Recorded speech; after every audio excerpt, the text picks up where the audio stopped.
Bismillahirrahmanirrahim.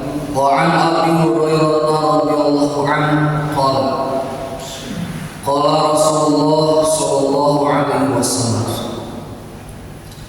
salatul rajuli jama'atan tazidu ala salatihi fi suqihi wa baitihi bid'an wa 20 darajah wa dzalika anna ahadahum idza tawadda'a fa ahsana al-wudu'a thumma ata al-masjida la yuridu ila shalah wa la yanhazu ila shalah lam yakhtu khatwatan illa rafi'alahu biha darajah. Dari Abu Hurairah radhiyallahu anhu, Rasulullah sallallahu alaihi wasallam bersabda, salatul rajuli jama'atan, salatnya seorang laki-laki dengan berjamaah,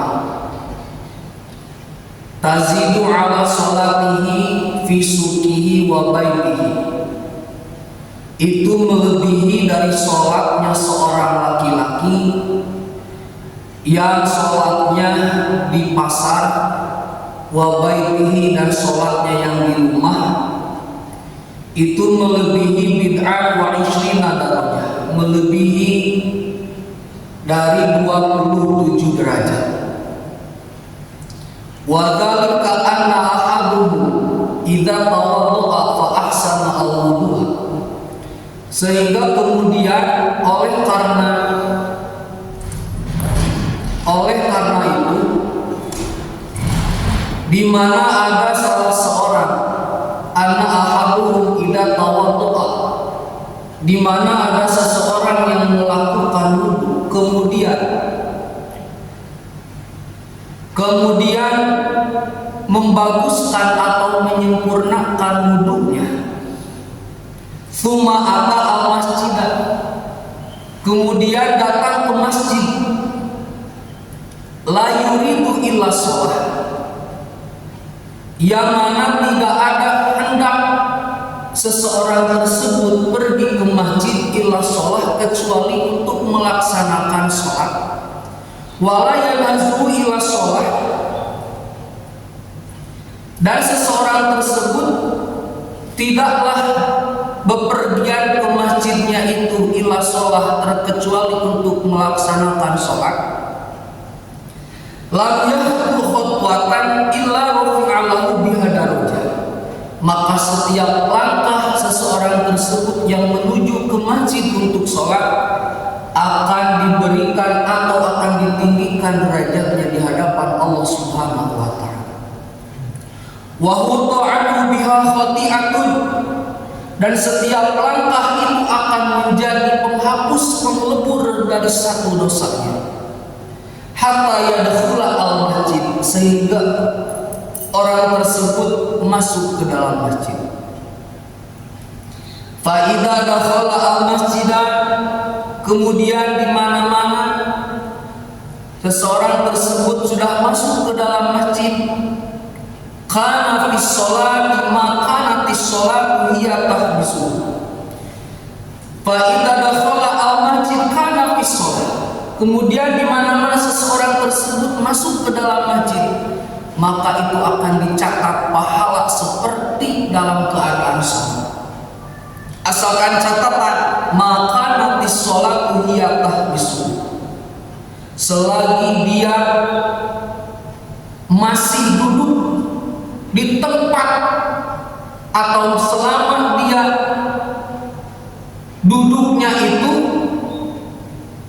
hanya untuk melaksanakan sholat, tidak ada maksud datang dan maksud kepergian manusia tersebut, seseorang tersebut ke masjid untuk sholat, maka itu akan dicatat pahala oleh Allah Subhanahu wa ta'ala seperti keadaan dalam sholat.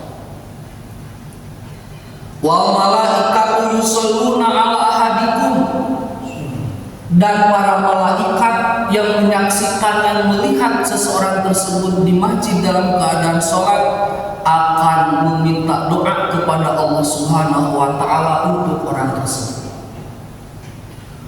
Wal malaikatu dengan catatan madama fi majlisihi alladhi sholafi, catatan selagi seseorang tersebut masih duduk di tempat keadaan sembahyangnya di situ. Doanya para malaikat, Allahumma arhamhu, Allahumma ighfir lahu, Allahumma tub alaihi. Doa malaikat kepada seseorang yang duduk di masjid, yang mana duduknya di tempat sembahyangnya di situ, malaikat mendoakan kepada seseorang tersebut, Allahumma ighfir lahu, Allahumma arhamhu, Allahumma ighfir lahu, Allahumma tub alaihi. Ya Allah, ampunilah, ya Allah kasihinilah orang tersebut, ya Allah rahmatilah orang tersebut, Allahumma ighfir lahu, ya Allah ampunilah dosa orang tersebut, Allahumma tub alaihi, ya Allah terimalah taubatnya orang tersebut. Malam yuhdhi fihi malam yuhdis, asal catatan seseorang tersebut di dalam masjidnya tidak berbuat keburukan dan tidak melakukan hadas.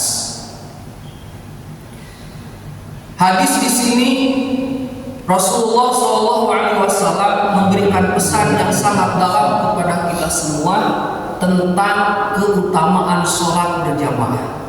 Yang pertama, bahwa sholat berjamaah pahalanya berlipat ganda. Sholat seseorang yang berjamaah di masjid itu akan dicatat 27 derajat, bahkan bisa lebih dari seseorang yang sholat yang munfarid. Yang kedua, pesan dari hadis ini adalah setiap langkah akan menjadi pahala. Setiap langkah kaki kita dari rumah menuju ke masjid itu akan menjadi tingkat derajat di hadapan Allah akan lebih tinggi, dan kemudian akan menjadi penghapus dosa-dosa orang tersebut. Yang ketiga, malaikat akan senantiasa mendoakan seseorang tersebut yang mana bisa selalu istiqomah melaksanakan sholat di masjid sambil berjamaah. Yang mana doa para malaikat, Allahumma arhamhu, Allahumma ighfir lahu, Allahumma tub alaihi. Ya Allah kasihanilah orang ini, ya Allah ampunilah orang ini, ya Allah terimalah tobatnya orang ini, selagi orang tersebut tidak melakukan keburukan dan tidak berhadas. Kesimpulan dari hadis yang barusan dibacakan, yaitu di mana Allah Subhanahu wa taala sangat menghargai usaha seseorang, sangat menghargai usaha hambanya yang selalu ingin mendekatkan dirinya kepada Allah Subhanahu wa taala. Semoga Allah Subhanahu wa taala memberikan kemudahan, keistiqomahan kepada kita semua untuk selalu bisa sholat berjamaah di masjid awal waktu. Amin. Assalamualaikum warahmatullahi wabarakatuh.